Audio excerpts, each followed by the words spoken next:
Coming up this week on The Buzz, we highlight a Fort Mill athlete who's making it to the National Leagues. We check out what teachers advanced to the Final Four, and we check out a local farmer's market. It's Friday, April 3rd, and The Buzz starts right now.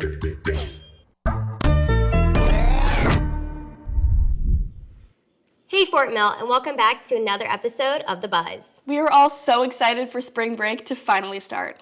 It's also been a very exciting week in sports. Let's toss it over to Charlie. As our athletes' spring seasons are underway, we're back with the scores, highlights, and everything athletics. You're watching The Buzz Sports. After a close loss to Page High School last week, boys lacrosse pulled things together with two strong wins against Catawba Ridge and Nation Ford. Girls lacrosse also put up high scores against the Falcons and the Copperheads, with both teams sitting at first place in the region heading into the break. This week, boys soccer faced our crosstown rivals at home, with the Attack working on Tuesday night for a 3-0 win over Nation Ford. Girls soccer traveled to NAFO earlier this week, taking a goal in the second quarter against the Dirty Birds, falling 0-1. They hit the pitch last night at Catawba Ridge, getting things back on track with a win. On Tuesday night, boys tennis kept their streak going with a 6-0 win at Northwestern. They have a bye this week and take on Indianland after the break. Boys baseball played against Northwestern this week, splitting matches with a big loss on Monday and bringing things back with a 3-run win on Wednesday night. They travel back to Northwestern tonight to close out the series. We'll be back after spring break with more Fort Mill athletics. Reporting for The Buzz Sports, I'm Charlie Stack. Big shout out to all of our athletes for their outstanding performances. Now let's switch things over to someone at our school that is truly inspiring.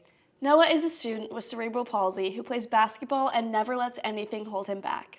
He also has big dreams. He wants to become a reporter one day. Let's check it out. On March 22nd, the Charlotte Rolling Hornets, a varsity wheelchair basketball team, played in the NWBA Junior National Championships, taking 4th in the nation. We got the opportunity to interview one of the players, Noah Fike, who is also a student here at Fort Mill High School. Wheelchair basketball is different than regular basketball because you can't use your legs and it's all upper body.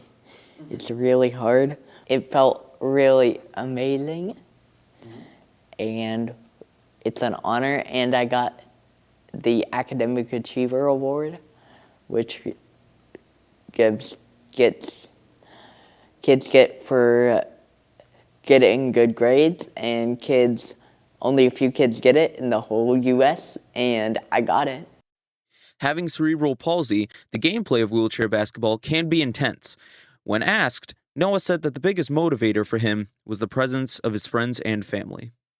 We have confidence in each other and our teammates. We played a college spin-off team. Some of my family was watching. So you were doing it like for your family? Yeah, some of my relatives.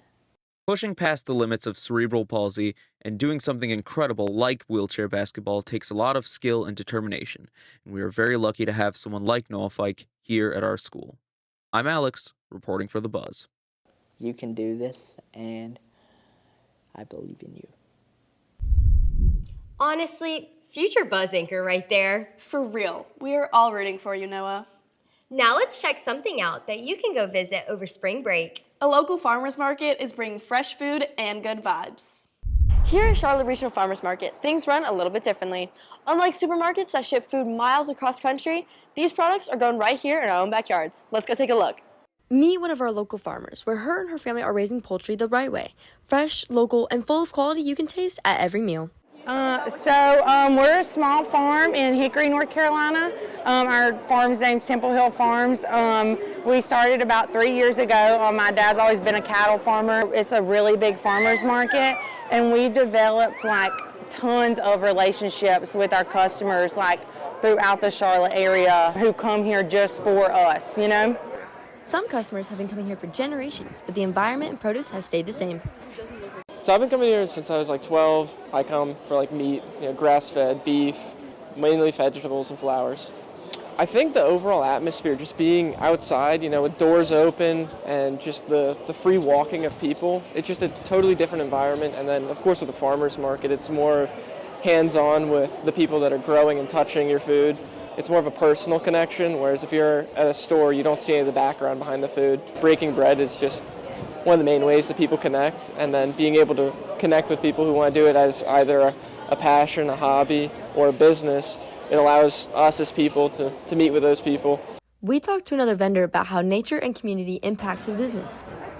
So I got into vegetable farming and selling here at the market, being part of the community. The weather is pretty much decides what you can and can't do. Some vegetables like lettuce, carrots, radishes do real well in the cold here, especially if you can cover them a little bit. The weather plays a big part, but if you can figure out how to work with it, you can get around a lot of stuff. I think the most surprising thing about this farmer's market is the dedication of the people that shop here. So in the wintertime, we have a core group of people that come and shop and patronize the market every day in the wintertime, even when it is frigid cold. Probably the best way to support the small businesses, especially at farmers markets, is just to come to the market, poke around, talk to people like the vendors, and if you see something you like, purchase it. So whether you're here for the fresh produce, the unique finds, or just the atmosphere, the farmers market is more than a place to shop, it's a place to connect. Reporting for The Buzz, I'm Melissa. That's a great way to support local businesses and hang out with friends. Hannah Kate, we should definitely check it out. Wait, we need to check out Mill Madness before spring break. Here's Joey with this week's section of the bracket.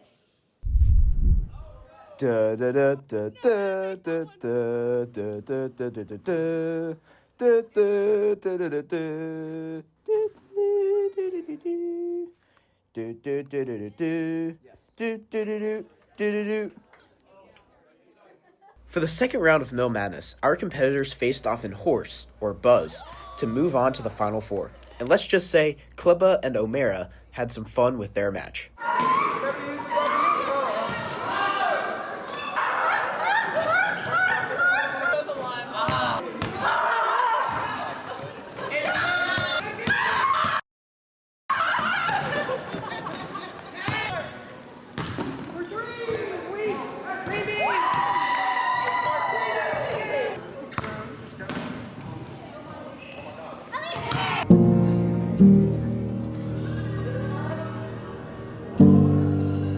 Yeah, you know, I'm probably going to get back into the gym a little bit and just work on my shot and maybe hit the weight room a little bit. Coach Mitchell, I'll hit you up. I'm a loser. You said it, not me. As Klippa moves on to defend her title, Bola and Tolentino try to join her. Hey, Tolentino! I'm glad we're not playing Tolentino. We'd be here all day. Oh, beat for Bulla. Oh, we're playing Bulla or Buzz? Oh, come on. Can we show you how Klippa plays defense? Yeah. Like, I just channeled my inner Kareem Abdul-Jabbar on that last one. Like, if I can hook it a little bit, maybe. It worked out for me. Congrats to Ms. Tolentino for taking down Dr. Bola. Let's hear how Granozio and Skeen wrapped up. I'd love to blame it on injury or lack of effort, but he came out really hot, and I just got beat. And sometimes you just get beat, and it's embarrassing. I'm ashamed of myself. Well, look, this is my first year here, right? So just, getting on the court, kind of seeing what things are. I think next year will be easier for me to transition and really dominate. So I enjoyed being with people, understanding what's going on, and it was lots of fun. So I'm grateful that I was included. It's really hard to contain, to be honest with you. I guess it's sort of what March is all about. Finally, Mr. Beam and Mr. Gibson faced off to secure the last spot in the Final Four. It was a nail-biting match, with Gibson coming out on top, winning by 1. Congrats to Skeen, Gibson, Klippa, and Tolentino on advancing to the Final Four. We will see you all after spring break for the final dance. I'm Joey Corey with the Fort Mill Buzz. That's all we have for this week's episode. We won't have a show next week, so we hope you all have a fun and relaxing spring break. I'm Claire. And I'm Hannah Kate. Have a happy Friday, Fort Mill.